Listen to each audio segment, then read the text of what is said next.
I've made my divorce filing."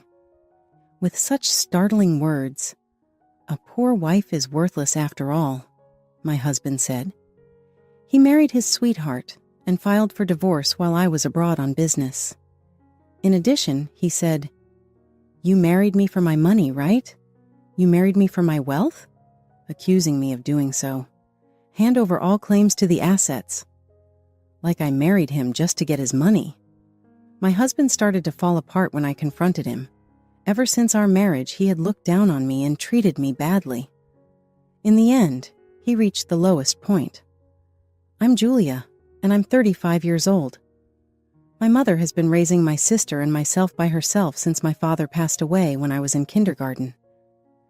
Though I was appreciative of my mother, I had a secret desire to have a father. Though I didn't necessarily desire a new father, I did hope to have a happy, fulfilling life with my spouse and many kids. Life on just my mother's earnings was far from luxurious, though I had no idea how many we'd have. But as a family of 3, we were content. But even after I began working and making a respectable living, I never truly recovered from the poverty I had grown up in. I used to buy groceries mostly at bargain stores even when I was single, stocking up on things that wouldn't spoil during deals. I wouldn't even buy bento from the convenience store for meals on their own, so eating out was out of the question. I would carry tea in a thermos for refreshments. Saving money had quickly turned into a pastime of mine. Daniel and I got married 4 years ago.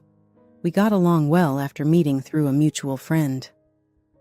Daniel was affluent from an early age, in contrast to me, who was raised in poverty, and we had very different ideas and attitudes about money.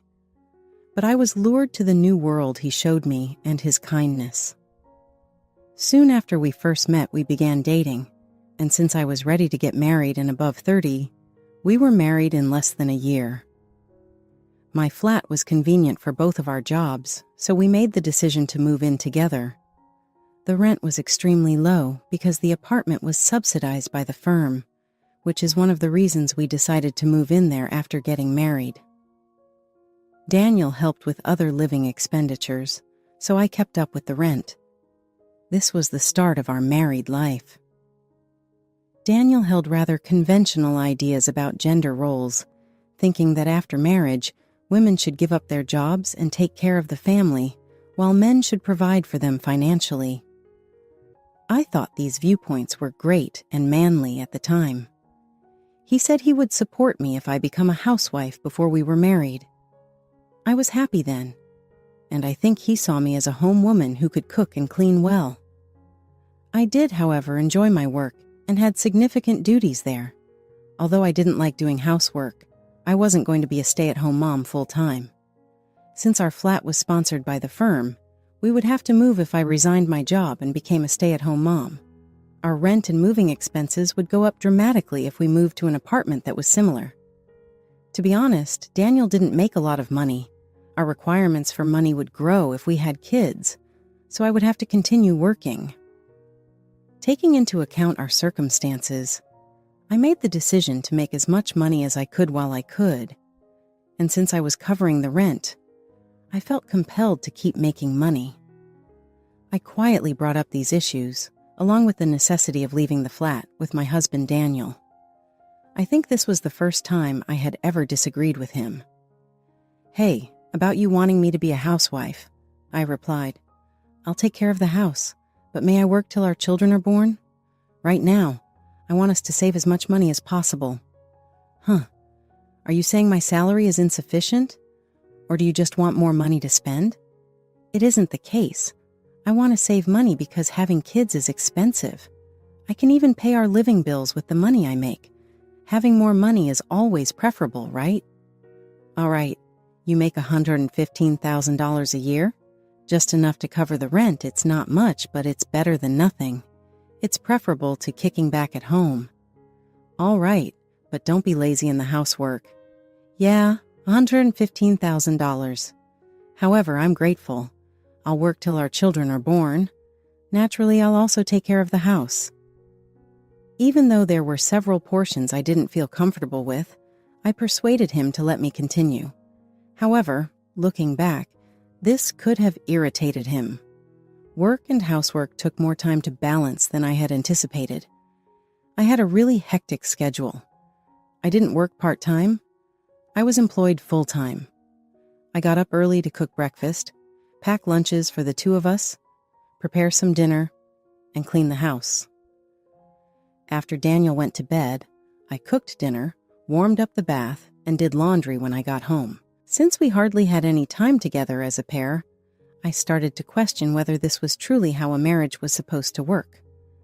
Daniel, on the other hand, behaved like a conventional spouse and did nothing at home.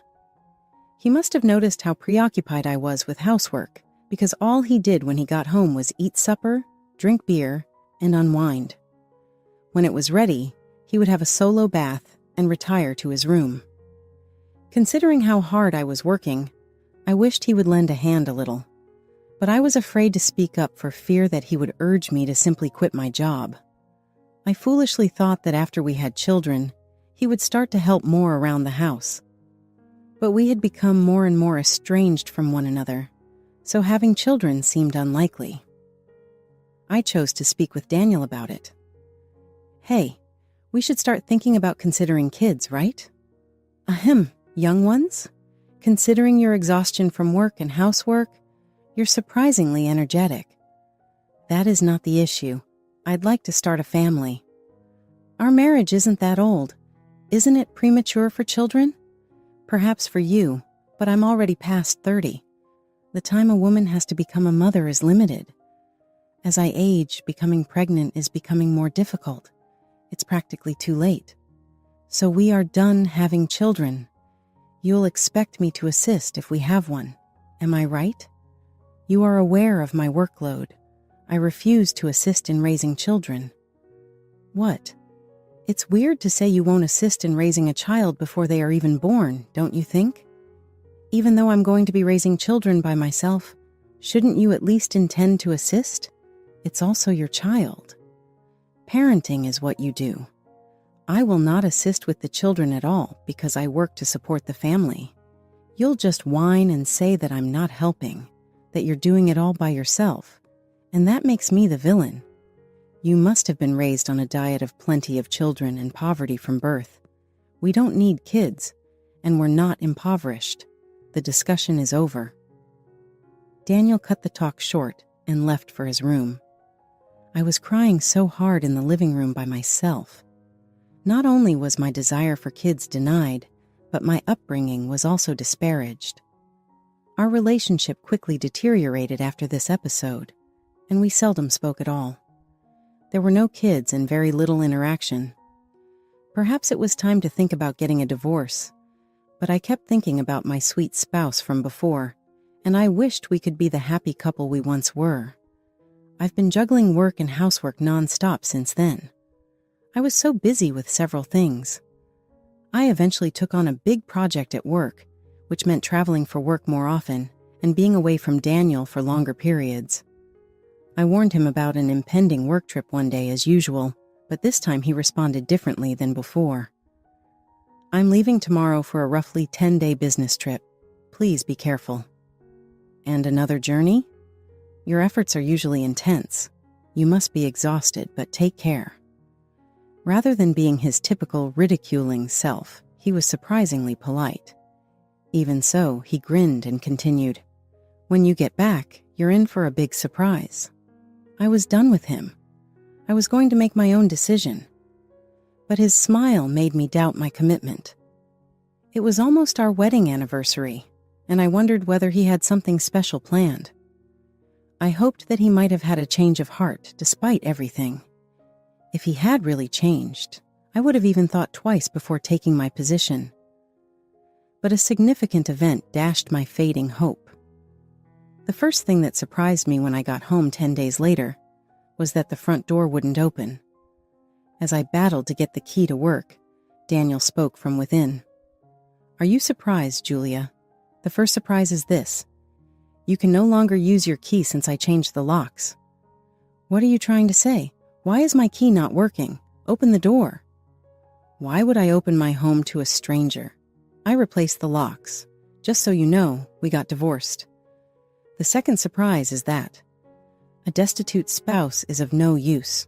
Divorce. I never did sign any documents. How on earth were you able to accomplish this? I've just faked your autograph.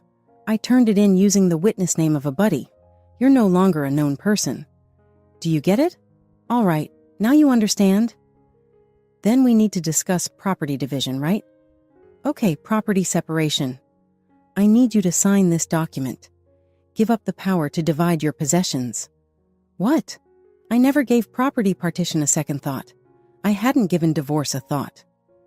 You'll also give up the right to divide your property, is that correct? How much property do you suppose someone in your situation has? At most, a few thousand in savings? That's not necessary for me. I own more possessions. Therefore, if someone is going to divide the money, it would be me handing it to you rather than the other way around. Are you not understanding? Is that accurate? All right, that's irrelevant. Let's make the agreement public and alter it to reflect a mutual abandonment of property rights. I shot back. Daniel decided to make the document public after editing it again on his computer. But before we could turn it in, there would be some delay. I decided to gather my belongings and temporarily vacate the residence. He disdained me till the very end as I was leaving. You're poor. While you were traveling, I considered discarding your possessions. But you didn't have much and wore the same clothing all the time, which is a sign of poverty. I had a plan, which is why I had very few possessions at the time. The only thing that caught me off guard was Daniel secretly changing the locks. As was to be expected, a terrified Daniel contacted a few days later. Julia, what have you done? What are you trying to say? I haven't taken any action. Why are you being so frantic? I have numerous inquiries. I was first instructed to empty the apartment. Oh, so you continue to reside there? That is not permitted. The month has changed and you are invading. Violating the law? However, it's my home. How are you doing? Did you forget that I was renting an apartment from a company? You can't live there any longer, of course, since I was the lessee. That is absurd. How are you able to accomplish this? I'm in shock at you. Did I not tell you that a rental flat cannot simply have its locks changed? I own the house, so if I want to, I can change the locks. Did you fail to pay attention? It was the flat I rented. The owner is the apartment management, even if you were the one with the lease. Without telling them, you are unable to replace the locks. Is that accurate? While you were changing the locks, I also ended the lease. I had permission to reside there up until this month. I had intended to come back, but you may have committed criminal damage because you changed someone else's property without permission. But why did you end it so quickly? Malicious harm? Is it the reason the police are currently at the front door? I can't bring myself to open it. Thus, the police did show up. It's probably not for criminal damage or trespassing, so don't worry. I should speak with them instead, he said. What makes me aware of the police? Because I filed a report against you for filing for divorce on your own. It appears that you have engaged in criminal activity related to forgery and unauthorized use of a private document. One individual may submit divorce documents, but only with the consent of both parties and with their own signatures. It is evident that this is illegal because Daniel falsified both the witness and my signature. I kept pushing harder. So, the divorce papers you submitted are unreliable, and your marriage with Susan can't happen either. How are you aware of Susan? Did you really believe I was ignorant? I hired a private investigator to look into your relationship with Susan in great detail.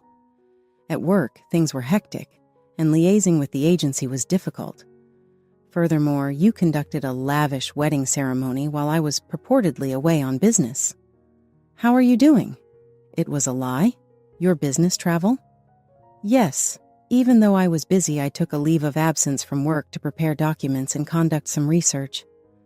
I was aware that you had returned Susan home. This was the kind of evidence that could not have been gathered while working. Following my complete disclosure, Even over the phone, Daniel appeared quite depressed and was unable to express himself. And he begged me, "Please don't tell Susan that I'm divorced." Why would I do that? No such fact exists to report. Are you serious? I'm grateful. Do you have a misunderstanding? When was your divorce finalized? Remember that bogus divorce decree is void? Thus, you and I are still married, legally speaking. What? Given that you, my spouse, committed adultery, legally speaking, Susan must make restitution. I sent her the demand for reparations via rapid delivery yesterday. I take it that she was unaware of your marriage? Then, at this time, I am unable to retract the assertion. Even though I knew Susan thought Daniel was unmarried, I nonetheless submitted the demand for reparations on purpose. Perhaps Susan hasn't gotten the letter because she hasn't gotten in touch with me yet. It ought to show up shortly. When you have to deal with the cops, should I be on the phone with you as well? You have a lot on your plate. I refuse to listen to the cops. No one will arrest me. Before Susan or her family can receive the letter, I'm heading to her house right now to get it. Then he hung up. He most likely walked straight to Susan's house to stand by the front door and wait for the postman. Since the letter was sent as registered mail to Susan alone, I knew it would be in vain. He couldn't get it even if he waited for the postman. Daniel called me a few hours later, looking dejected. When the postman arrived, he said there had been an incident. Finally, I'll take that envelope. Who are you? You do not reside here, correct? Since I'm married, I live here basically. I'm entitled to receive my letters. As you can see, I'm unable to offer you this envelope. The mail is registered to Susan alone. What? Please give it to me. Certainly not. If you're really that keen, get Susan's okay. What's going on here? Ah, Daniel, why is there so much noise? What's taking place? Ah, Susan, you have registered mail. This dude would not take it. I apologize for the inconvenience. I'll be heading out now. What is this? A call for restitution? Daniel, you were wed? What's happening here? I apologize, but she was formerly married to someone else. I was ashamed to announce my divorce. I apologize for keeping things under wraps. However, isn't it odd? We just started dating, and already there's a demand for payment? There shouldn't be any issues if you were divorced prior to our dating relationship, right? My ex-wife is insane, all right. Perhaps she's requesting compensation because I got married out of resentment. That was his justification. However, it was soon shown to be a lie. I wrote a letter and included my contact details in the envelope, so Susan gave me a call. I informed her during that call about the infidelity, the null and void divorce, and their nuptials while he was still my husband. They'd had a ceremony, but they still hadn't filed the marriage registration. It was still pending since Daniel wanted to submit it on a nice couple's day. He most likely put off filing for marriage registration since he wasn't sure if the divorce was finalized. Daniel ran from Susan's house when he was exposed and contacted me again without hesitation. I needed to tell Daniel something crucial after our meeting at the adjacent cafe. Daniel began talking first as soon as I got there. Julia, kindly remove your demand for reparations. Assume for the moment that we are now formally divorced after a protracted separation.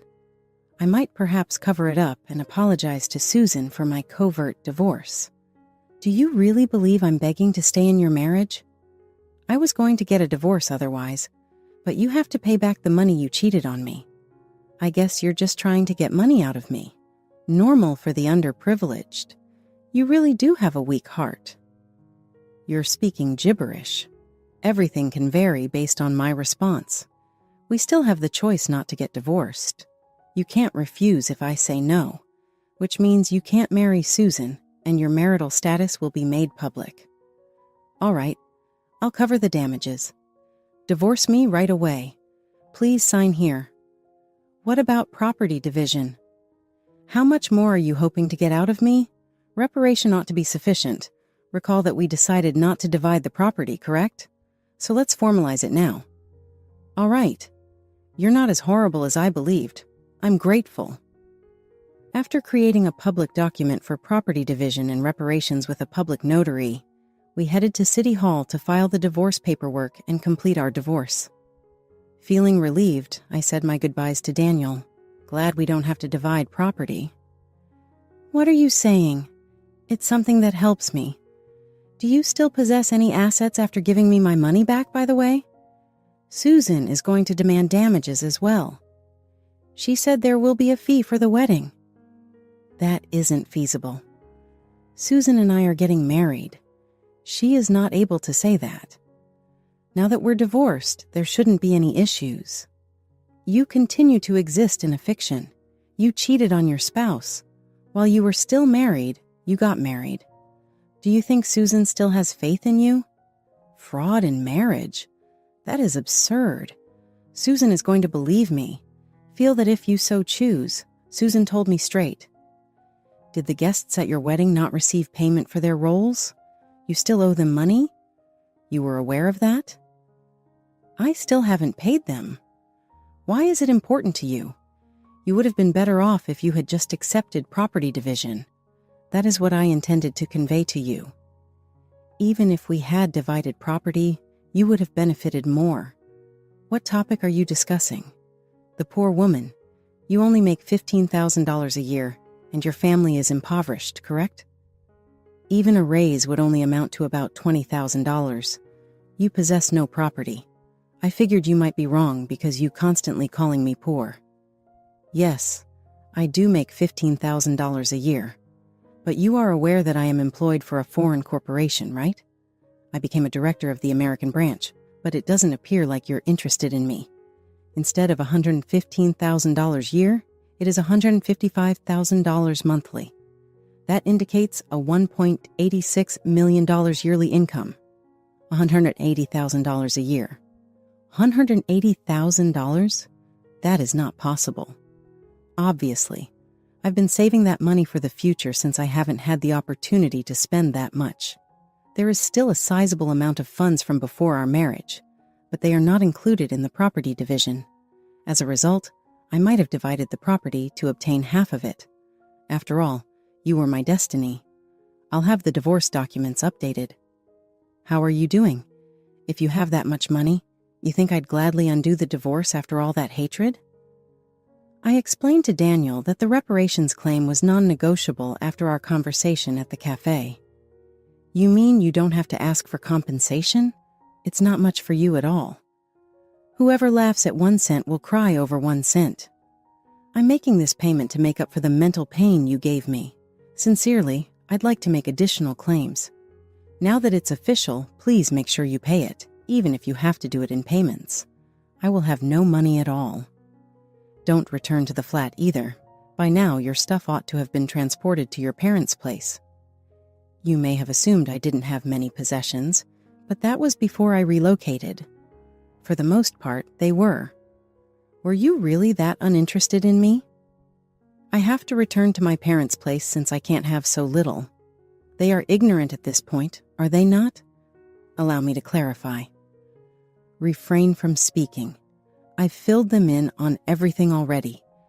We should be transparent about our reasons for divorce. Oh, and your father told me not to cross our threshold ever again, so I'm stuck here.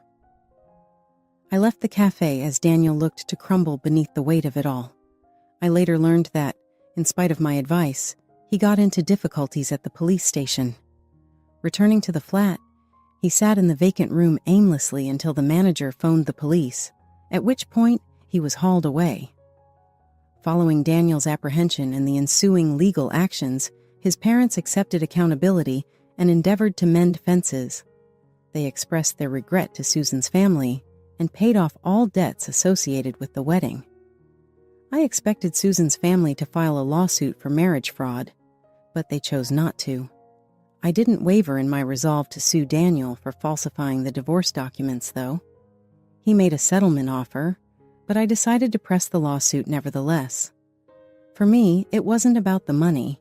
It was about Daniel having to deal with the fallout and realizing how serious his actions were. I was able to handle the legal process without it being too heavy with the help of my attorney.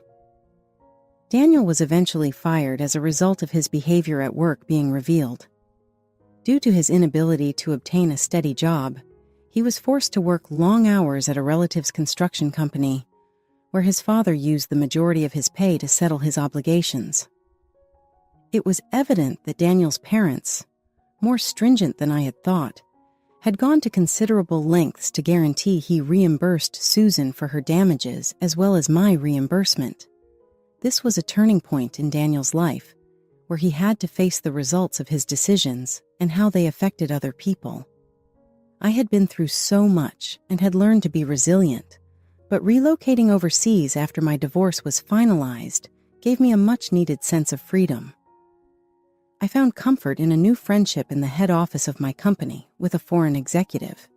They felt supported and understood, especially as they looked forward to the birth of their first child together. My own experiences have taught me the importance of open communication and the need to make tough decisions in troubled marriages. I came to see that suffering in quiet wasn't always a virtue, and that, in certain cases, getting a divorce was the only way to find personal fulfillment and happiness. I welcomed a fresh sense of calm and confidence, with my spouse by my side and plans for co-parenting. I was pleased to have the chance to create the joyful family I had always imagined as she got ready for maternity leave and anticipated their impending marriage. My experience demonstrated the value of bravery in facing unpleasant realities and coming to decisions that promote happiness and personal development.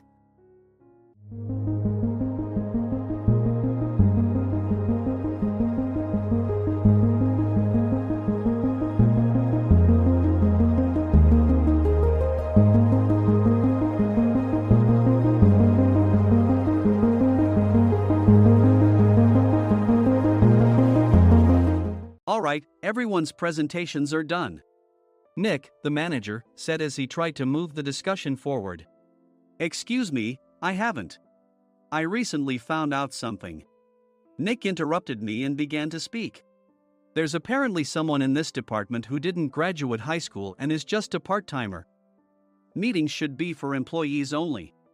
Absolutely right. His lackey, Mike, of course, agreed with Nick. I'm leaving. After leaving the meeting room, I started to shut down my computer. I noticed that an email had arrived, not in my personal inbox, but in the company's shared email. Thinking, there's no point in speaking up, no one will listen, I went home quietly. The next day, I heard a commotion from Nick's desk. He was staring at his computer screen, his face pale. Nick! Is something wrong? Mike looked at the screen with him. And he turned even paler than Nick. Why is he so angry? Knowing the reason for Mike's distress, I thought to myself, serves them right. My name is Adam.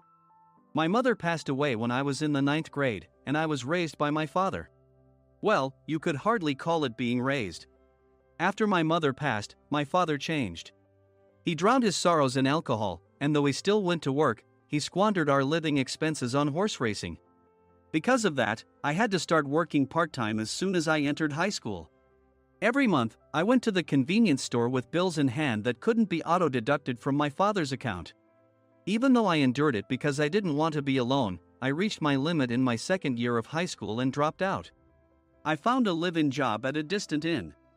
Thank you for everything. The day I left home, my father, still staring at the TV, spoke. Take care.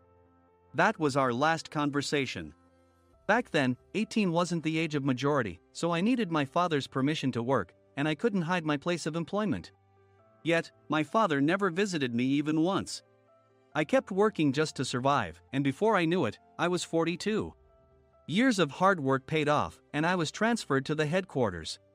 I was thrilled to be recognized by the company, as I thought I'd be working in the field until retirement due to my lack of formal education. Listen up. Our work can change the future of our employees. Don't drag us down. On my first day after the transfer, Nick, dressed in an expensive suit, spoke sternly. There was a reason for this. Our inn was located in a prominent tourist destination, known so well that everyone in the state could sing its commercial jingle. At its peak, we had 5 locations within the state. But that was long ago. Due to financial difficulties and aging facilities, only the place where I had worked for many years and the original establishment remained. I was prepared to lose my job anytime, but now there was a glimmer of hope. With the rise of social media, the tourist area where the inn was located started gaining attention again. Depending on how hard the sales department, where I was transferred, worked, we could either thrive or be forced to give up this prime location to the new hotel chains continuously popping up. For Nick, who had switched careers from another industry to strengthen our sales, this was a battle he couldn't afford to lose. I understood why he had to be strict.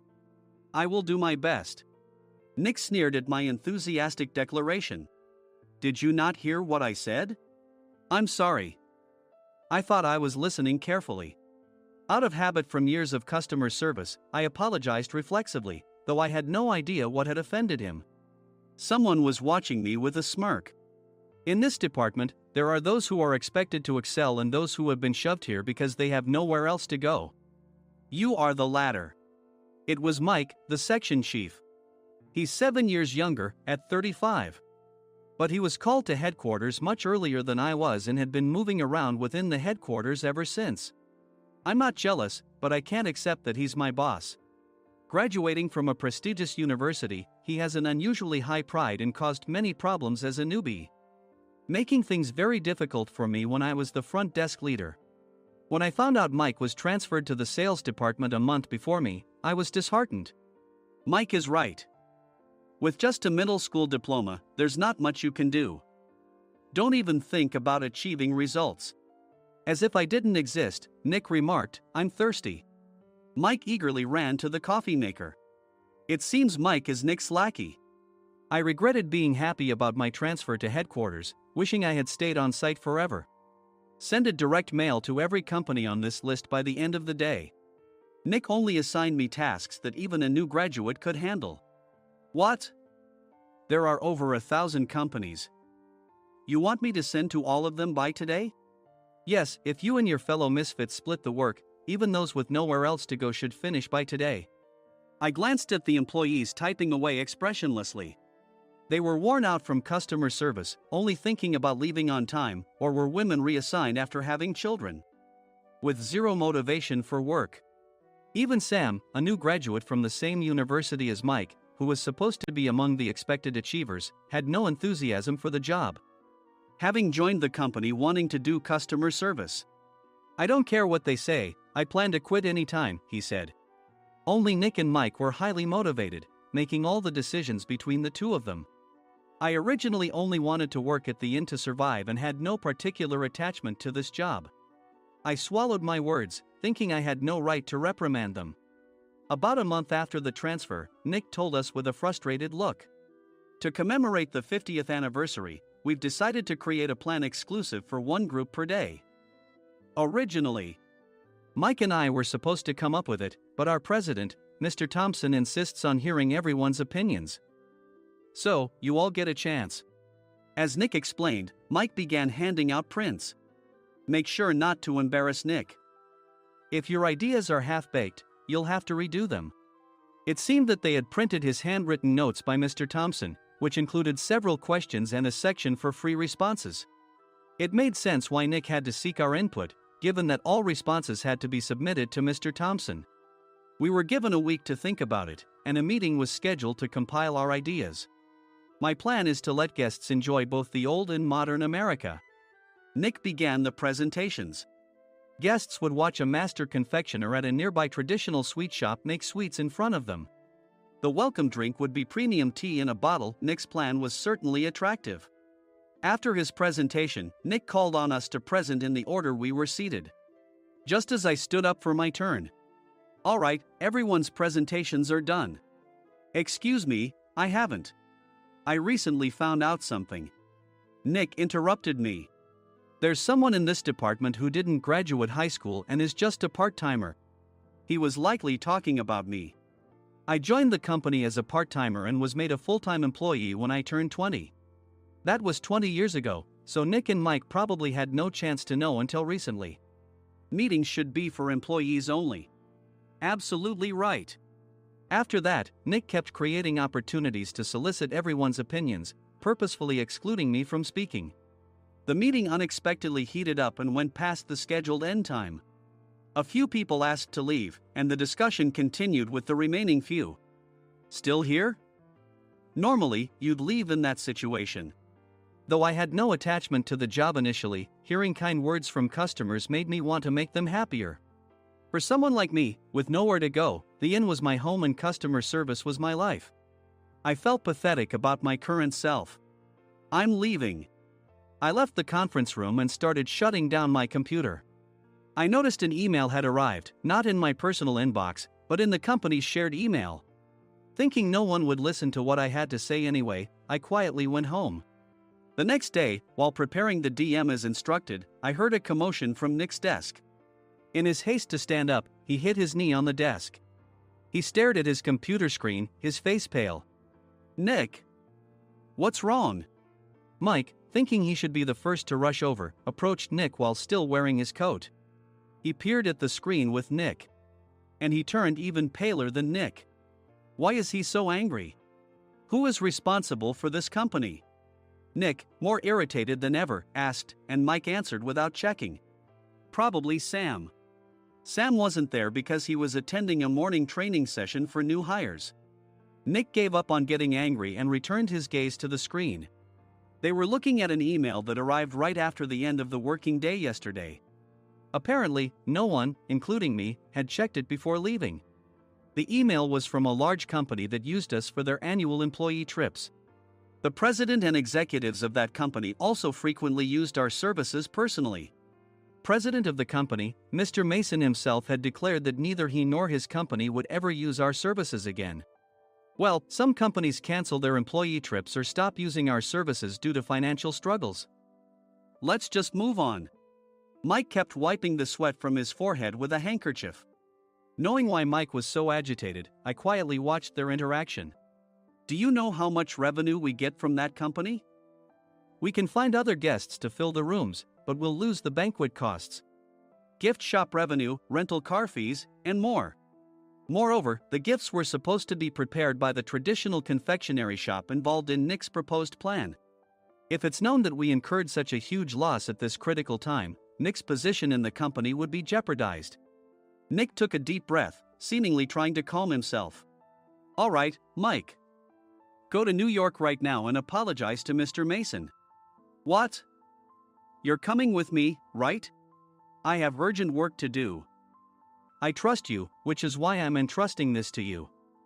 Please. Mike, believing Nick's sincerity, agreed with a determined look on his face, saying, yes. That's Nick for you. Even if Mike went to apologize, Nick would shift all the blame onto him if the client didn't change their mind. Well, it was Mike's fault to begin with, so it served him right. About 3 hours later, Sam answered a call from somewhere and repeatedly apologized, saying, I'm very sorry. Everyone watched to see what was happening. After ending the call, he informed Nick with a weary tone. When Mike arrived at the client's company, he only made things worse, further infuriating Mr. Mason. He was demanding, get his boss here immediately. It was no wonder Sam was exhausted, dealing with such a call right after returning from training. What is that idiot doing? All right, Adam, you're coming with me. If sacrificing Mike didn't work, then I must be next. Normally, I'd want to refuse at all costs, but I saw an opportunity in this situation. If I can be of assistance, I'd be happy to join you.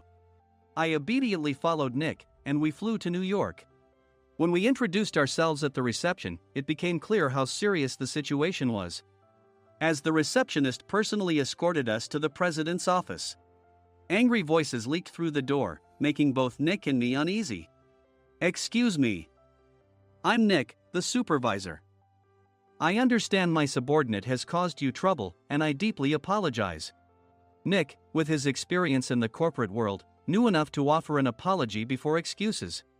However, his customer service skills left much to be desired. I sighed as I saw Mike trembling like a small dog in the corner of the room. What kind of training are you giving your subordinates? Mr. Mason glared at Nick with a red face. The intensity of his gaze made even Nick take a step back. Regrettably, I joined this company only 2 years ago and was unaware of Mike's issues. I should have identified his shortcomings sooner. Indeed. I should have realized sooner. No sensible person would come to apologize and then give a lengthy presentation on the drawbacks of not using their in. Nick froze, his mouth slightly open. Suspecting the worst, I picked up the documents that had fallen to the floor. It seemed Mike hastily prepared these documents on the plane, listing the disadvantages. Disadvantage 1: if you change the venue for the company trip, employees might suspect it's for cost-cutting reasons, leading to a negative impression. Reading it aloud half-jokingly, Nick snatched the papers from my hand and checked the contents with a furious expression. Among the stack of documents was a receipt from a nearby convenience store's copy machine. I felt a pang of dread, hoping he hadn't shown the receipt as well. What do you think he said when I asked what kind of nerve he had to do this? I'm very sorry. Faced with the dire situation, Nick must have thought there was nothing left to do but apologize. In a voice smaller than I'd ever heard from him, he uttered words of apology. He said, "I'm a Harvard graduate. I don't believe I said anything wrong." Mike! What have you done? Forgetting his plan to pin the blame on Mike, Nick yelled loudly, even in front of Mr. Mason. "I didn't do anything wrong." "You're still saying that? Look at him." Mike pointed at me with a shaking hand. "I was assigned to headquarters in my 20s and now I'm a section chief. This guy only made it to headquarters at 42. Everything I've done proves I was right. So why are we losing the contract?" Having said his piece, Mike collapsed to the floor. "Of course. You were sent there because you had nowhere else to go." Mike never expected to hear such words from someone he looked down upon. He lunged at me, and Nick hurriedly stepped in to stop him. "Mr. Thompson told me Mike is a quick thinker, and to take good care of him." There's no way he was pushed aside. "Don't make things worse here. He didn't say quick thinker, he said only quick-witted, didn't he?" I don't remember that part." I recalled the many troubles Mike caused when he was a newbie. When Mike was on the front line, his pride was so high that he never apologized to customers. Customer service, especially in our job, doesn't work alone. It brings both good and bad situations. If the front staff or housekeepers made mistakes, or the cleaning company didn't properly clean a room, one had to apologize to the customers regardless of personal fault. Mike, in such situations, would never apologize, insisting he wasn't at fault. This often angered customers, and as the front desk leader, I frequently had to apologize on his behalf. He caused complaints and disrupted operations, which is why he was quickly moved to headquarters. In departments where he didn't interact directly with customers, his quick thinking was beneficial and things went well. But it seemed his flaws were starting to show. Corporate reservations are supposed to be entered into the system by the sales representative. But a quick check yesterday revealed that more than 10 items were missing from the client's reservation. The handover document clearly stated what needed to be prepared. Why didn't you enter it into the system? Why do we have to give them special treatment? Filling rooms near the banquet hall, setting up all the food in advance. Specifying the brand of wine, they're too demanding. No wonder he always angered customers, I thought, feeling a headache coming on. Grouping them in rooms near the banquet hall is for our benefit too. It makes it easier for the staff to set up beds and serve breakfast since everyone's schedule is synchronized. As for the other requests, Mr. Mason suggested them to lighten our load. I didn't know that. Nick finally seemed to realize that Mike was the one who had angered the client. What did you say to them? I just told them we wouldn't give them special treatment anymore. We shouldn't waste effort on things that don't bring in money. I was utterly exasperated at his lack of understanding of customer service. Of course, we shouldn't comply with unreasonable demands. But carrying over successful practices from past stays makes customers feel remembered and enhances their experience. Good memories encourage repeat visits. That's part of our job. I looked down at Mike, who was sitting on the floor. In our job, nothing is a waste. Mr. Thompson likely moved you to the sales department, hoping you'd finally understand this. How do you think he feels now that you've failed to meet his expectations? Mike, tears in his eyes, fled the president's office. I was amazed he still hadn't apologized. You have it tough, Adam. It's okay, we're all employees of the same company. I deeply apologize for this disrespectful incident. Especially after all the care you've shown us. If it weren't for you, Adam, I really would have stopped staying here. When I heard you were moving to the sales department, I was willing to reconsider if you handled it. Seeing us talk so amicably, Nick's face contorted. Do you two know each other? Adam's service is excellent.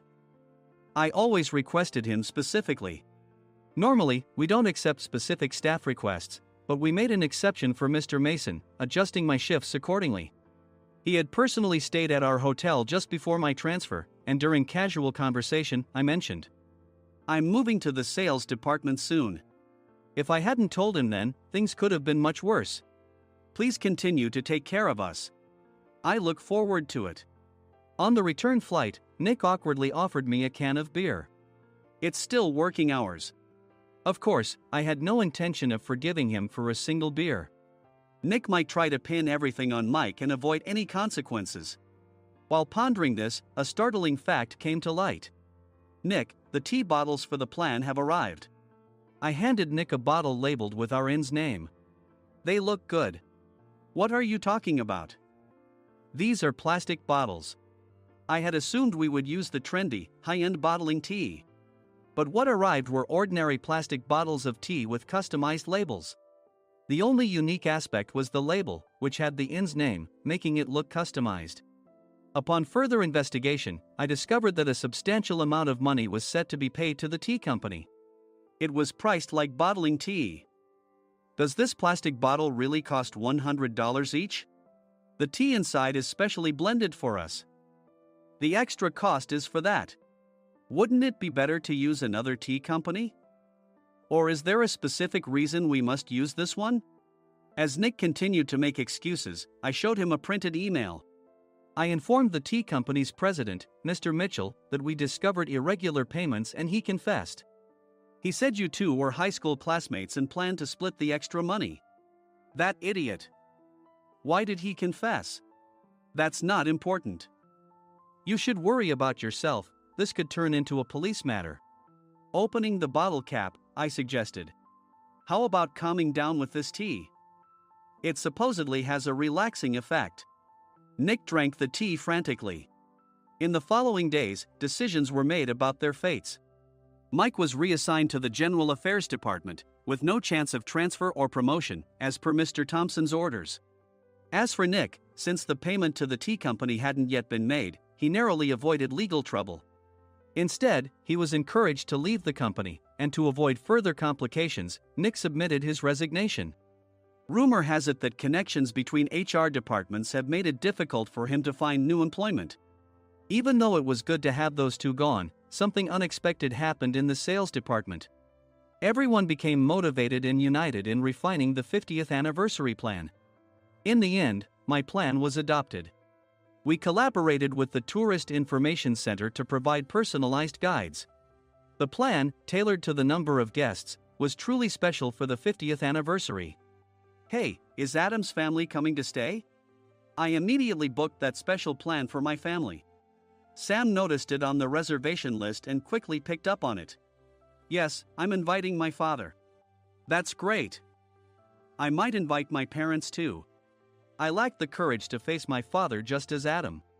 But here, with the confidence Mr. Mason praised, I felt ready. The 50th anniversary plan was a perfect opportunity to reconnect with my father. I hoped to bring back the days when we could laugh together as we once did.